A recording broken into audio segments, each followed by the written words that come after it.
Bonjour, chers frères congolais. Mais allez dire à Félix qu'il est malade. Il veut nous faire rentrer où? Pour qu'on fasse quoi?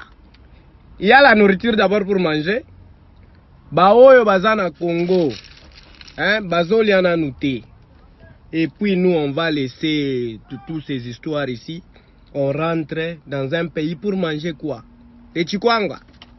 Mais il doit être très malade. Dites-lui, les conseillez votre président. Il est malade. Il doit être malade. Oh Bozonga. Tozonga. Toto Sanin. Tolianin. Quiz. Quiz. Ou bien Chikwanga. Hein? Tozan bloko koliana nous. Avant nan tozoné makamba kozonga. Tozan Tolianin. Mais dis, soyez sérieux quand même, hein? Félix, sois sérieux. Sois sérieux, je te demande d'être sérieux une fois dans la vie. Tozonga. Ah, mon frère. Ah, raisonnez bien. Ça, comme président, vous avez ma priorité, nous avons ta. Tozonga ta.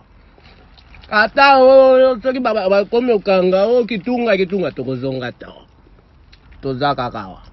Totika babiloko. Est-ce que yo na Congo, na ba restaurant o ya bino ya Congo ana? Aussi au monde na hamburger musuni ya épaisseur à boy. Yo Félix oza li boma. Président. Oh tozonga ta. Bye.